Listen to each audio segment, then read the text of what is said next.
नमस्कार, आपका स्वागत है। दोस्तों, श्रावण महीने के नियमों के अनुसार इन 3 स्त्रियों को श्रावण सोमवार का व्रत कभी नहीं रखना चाहिए। इसके उन्हें अशुभ परिणाम ही प्राप्त होते हैं। दोस्तों, श्रावण का महीना भगवान शिव और माता पार्वती को सबसे अधिक प्रिय है। इसी महीने में माता पार्वती ने तपस्या करके भगवान शिव को प्रसन्न किया था। शास्त्रों में इसे प्रेम और सौभाग्य का महीना माना जाता है। इस महीने में भक्ति भाव से शिव पार्वती का पूजन करना चाहिए। असंख्य शिव भक्त नाना प्रकार से शिव जी का पूजन करते हैं। विविध प्राणियों के लिए, देवताओं के लिए शिव पूजन की विधि अलग अलग होती है और उनका शिवलिंग भी अलग अलग पदार्थों से बना होता है। मनुष्य के लिए धातु का, मिट्टी का और पत्थर का शिवलिंग श्रेष्ठ माना गया है।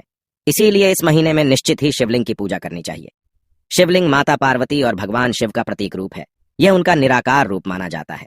अगर भक्त सच्चे हृदय से शिव जी पर जल चढ़ाता है तो शिव पार्वती उस पर प्रसन्न होते हैं। भगवान शिव भोलेनाथ है। भक्त चाहे कैसा भी हो, उसकी पूजन विधि कैसी भी हो, शिव जी केवल उसके मन का भाव देखते हैं। अगर भक्त सच्ची श्रद्धा से जल की 2 बूंद भी शिव जी पर चढ़ा देता है तो शिव जी उस पर प्रसन्न हो जाते हैं। दोस्तों, जिन लोगों का इस संसार में कोई नहीं होता, उनके लिए शिव पार्वती ही माता और पिता होते हैं। अनाथों के नाथ भगवान भोलेनाथ सभी प्राणियों पर दया करते हैं। इसीलिए दोस्तों, श्रावण के इस पवित्र महीने में आप शिव जी को प्रसन्न करने का प्रयास जरूर करें। लेकिन प्रत्येक शिव भक्त को शिव पुराण में बताए गए इन नियमों का पालन जरूर करना चाहिए। श्रावण के मास से संबंधित कुछ बहुत ही महत्वपूर्ण नियम है। इन नियमों को ध्यान में रखना भी आवश्यक है।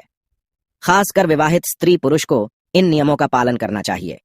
ऐसा कोई भी कार्य नहीं करना चाहिए जिससे शिव पार्वती रूठ जाए। भगवान शिव ने माता पार्वती को ऐसे कार्यों के बारे में बताया है जिन्हें करने वाले व्यक्ति पर शिव जी कभी कृपा नहीं करते हैं। इसीलिए आप भी ध्यान रखें कि आपके द्वारा गलती से भी यह कार्य ना हो। श्रावण के महीने में पति पत्नी को एक साथ शिव जी की पूजा जरूर करनी चाहिए। श्रावण सोमवार को यदि पति पत्नी सुबह जल्दी जागकर स्नान करके शिवलिंग का पूजन करके जल चढ़ाते हैं और अभिषेक करते हैं तो उन्हें सौभाग्य की प्राप्ति होती है। उनका रिश्ता और भी मजबूत होता है और सुख शांति बनी रहती है। इस वर्ष पहला श्रावण सोमवार का व्रत 10 जुलाई को रखा जाएगा, दूसरा 17 जुलाई, तीसरा 24 जुलाई, चौथा 31 जुलाई, पांचवा 7 अगस्त को, छठा 14 अगस्त को, सातवां 21 अगस्त को और 8वां श्रावण सोमवार व्रत 28 अगस्त को रखा जाएगा। ऐसे में इस बार सावन पूरे 2 महीने तक रहने वाला है। तो चलिए जान लेते हैं श्रावण में पति पत्नी को कौन से कार्य नहीं करने चाहिए। दोस्तों, सबसे पहली बात है कि श्रावण सोमवार को स्त्रियों को अपने बाल नहीं धोने चाहिए। इस दिन बाल धोना अशुभ माना जाता है। इससे जीवन में दुर्भाग्य आता है। इस दिन महिलाओं को अपने माथे पर सिंदूर लगाना चाहिए। सिंदूर लगाने मात्र से ही गंगा स्नान हो जाता है। स्त्रियों को इस बात का खास ख्याल रखना चाहिए कि शिव पूजा में बिना सिंदूर लगाए नहीं बैठना चाहिए। इससे माता पार्वती रुष्ट हो जाती है। सिंदूर सुहाग की निशानी है। जो विवाहित स्त्री बिना सिंदूर लगाए शिव जी की पूजा करती है, उसके पति पर संकट आता है। दूसरी बात है, श्रावण सोमवार को महिलाओं को काले रंग के कपड़े कभी नहीं पहनने चाहिए। इसके अलावा सफेद रंग के कपड़े पहनना भी अशुभ माना जाता है। काले रंग के वस्त्र नकारात्मकता के प्रतीक है। इन्हें पहनकर पूजा करने से विपरीत फल प्राप्त होता है। सफेद रंग के वस्त्र विवाहित स्त्री को नहीं पहनने चाहिए। शिव पार्वती की पूजा करते समय लाल, हरे, पीले अथवा गुलाबी रंग के वस्त्र पहनने चाहिए। माता पार्वती जी ने शिव जी के साथ विवाह के समय हरे रंग के वस्त्र धारण किए थे। इसीलिए हरे रंग की साड़ी पहनना आपके लिए शुभ रहेगा। इससे पति पत्नी के वैवाहिक जीवन में सुख शांति आती है। तीसरी बात है, श्रावण के महीने में सोमवार के दिन स्त्री और पुरुष को रति क्रिया नहीं करनी चाहिए। अर्थात इस दिन शारीरिक संबंध नहीं बनाना चाहिए। शारीरिक संबंध बनाने से शरीर अपवित्र हो जाता है और ऐसी अपवित्र अवस्था में शिव पार्वती की पूजा करने से शिव पार्वती का अपमान होता है। इसीलिए इस दिन अपने तन को पवित्र रखकर ही शिव जी की पूजा करें। शिव पुराण में कहा गया है कि श्रावण सोमवार के व्रत में ब्रह्मचर्य का पालन करना चाहिए। इससे शिव पूजन का फल निश्चित ही प्राप्त होता है। चौथी बात है, श्रावण का महीना प्रेम का महीना माना जाता है। इस महीने पति पत्नी को किसी भी प्रकार का वाद विवाद अथवा लड़ाई झगड़ा नहीं करना चाहिए। खासकर सावन सोमवार के दिन भूल से भी एक दूसरे का अपमान नहीं करना चाहिए। शिव और पार्वती को आदर्श पति पत्नी के रूप में देखा जाता है और पति पत्नी के रिश्ते को बहुत ही पवित्र माना जाता है। इसी कारण से पति पत्नी को एक साथ शिव पार्वती की तरह रहना चाहिए, तभी उनका साथ साथ जन्मों तक बना रहता है। पांचवी बात है, स्त्रियों को अपने श्रृंगार की चीजें कभी दूसरी महिलाओं को नहीं देनी चाहिए।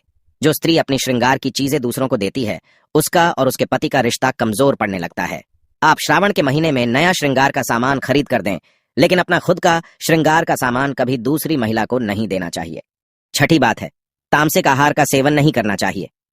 श्रावण के महीने में पति और पत्नी को मांस, मछली, अंडा आदि प्रकार की मांसाहारी चीजें नहीं खानी चाहिए। इसके साथ ही श्रावण के महीने में सोमवार के दिन लहसुन, प्याज आदि भी नहीं खाना चाहिए। इससे व्रत खंडित हो जाता है। इस महीने मांस खाने वाले व्यक्ति पर शिव जी कभी प्रसन्न नहीं होते हैं। बल्कि वह व्यक्ति शिव जी के दंड का पात्र बन जाता है। 7वीं बात है, एक ही बिस्तर पर नहीं सोना चाहिए। श्रावण के महीने में व्रत कर रहे हैं तो उस पति पत्नी को एक ही बिस्तर पर सोना नहीं चाहिए। पलंग पर अथवा बेड पर भी ना सोए, जमीन पर ही सोना चाहिए। इससे महादेव बहुत प्रसन्न होते हैं और आशीर्वाद देते हैं। 8वीं बात है, श्रावण में किसी भी पुरुष को भूल से भी व्यसन नहीं करना चाहिए। मांस, मदिरा आदि प्रकार की पापकारक वस्तुओं से दूर रहना चाहिए। ये सभी नशीले चीजें हैं, इनसे शरीर में विकार उत्पन्न होते हैं। 9वीं बात है, पति पत्नी को इस महीने में वृक्ष नहीं काटने चाहिए। श्रावण मास के सोमवार के दिन वृक्षों को हानि नहीं पहुंचानी चाहिए, किंतु पत्ते तोड़े जा सकते हैं। बेल के वृक्ष के पत्ते तोड़ सकते हैं, लेकिन उसकी टहनी नहीं तोड़नी चाहिए, इससे शिव जी का अपमान होता है। 10वीं बात है, घर को अस्वच्छ ना रखे। श्रावण में माता पार्वती और भगवान शिव आपके घर पर पधारते हैं, इसीलिए घर को गंदा ना रखे। नियमित रूप से स्वच्छता बनाए रखे, जिससे शिव पार्वती प्रसन्न होकर आपके घर में प्रवेश करे। सावन के महीने में कभी झूठ नहीं बोलना चाहिए, कभी किसी का अपमान भी नहीं करना चाहिए। शास्त्रों के अनुसार सावन के महीने में जो भी स्त्रियों का अपमान करता है अथवा स्त्रियों के साथ अत्याचार करता है, उसे शिव जी के क्रोध का ही सामना करना पड़ता है। साथ ही सावन मास के दौरान वाद विवाद, लड़ाई झगड़े भी नहीं करने चाहिए, नहीं तो आप शिव जी की कृपा से वंचित रह जाएंगे। सावन के महीने में इन 3 स्त्रियों को सोमवार का व्रत नहीं रखना चाहिए। सबसे पहली है गर्भवती महिलाएं। शास्त्रों के अनुसार गर्भवती महिलाओं को श्रावण सोमवार का व्रत नहीं करना चाहिए, क्योंकि व्रत में कठोर नियमों का पालन करना पड़ता है, जिससे पेट में बच्चे को परेशानी उठानी पड़ सकती है। गर्भवती महिलाएं व्रत में उपवास नहीं कर पाती हैं, ऐसे में व्रत का खंडन होता है, इसीलिए उन्हें यह व्रत नहीं करना चाहिए। दूसरी है चरित्रहीन व्यक्ति। अगर किसी भी स्त्री और पुरुष के विवाह बाह्य संबंध है, अर्थात किसी स्त्री का पति के अलावा किसी अन्य पुरुष से संबंध है और पुरुष का किसी अन्य स्त्री से संबंध है, तो उन्हें श्रावण सोमवार का व्रत नहीं करना चाहिए, अन्यथा शिव पार्वती बहुत क्रोधित हो जाएंगे। जो लोग अपने जीवन साथी के साथ धोखा करते हैं वे महापाप करते हैं। ऐसे लोगों के द्वारा रखे गए व्रत को महादेव कभी स्वीकार नहीं करते हैं। तीसरी बात है, अगर किसी स्त्री और पुरुष का विवाह शास्त्रों के नियमों के अनुसार ना हुआ हो, जिन्होंने 7 फेरे ना लिए हो, तो ऐसे स्त्री पुरुष पूर्ण रूप से विवाहित नहीं होते हैं, इसीलिए ये लोग श्रावण सोमवार का व्रत पति पत्नी के रूप में नहीं कर सकते। इन्हें एक साथ शिव जी का अभिषेक भी नहीं करना चाहिए, इससे देवी पार्वती क्रोधित हो जाती है। ध्यान रहे, श्रावण का व्रत करने वाले व्यक्ति को कभी कपट नहीं करना चाहिए, कभी दूसरों के साथ बुरा व्यवहार नहीं करना चाहिए, कभी दूसरों का अहित नहीं करना चाहिए, अन्यथा व्रत सफल नहीं होता है। तो दोस्तों, ये थी वह 3 स्त्रियां जिन्हें सावन सोमवार का व्रत धारण करने की मनाही की गई है। उम्मीद है आपको यह जानकारी अच्छी लगी होगी। वीडियो को लाइक जरूर करें और कमेंट में हर हर महादेव लिखना न भूलें। साथ ही चैनल को सब्सक्राइब जरूर करें। आप सभी का धन्यवाद।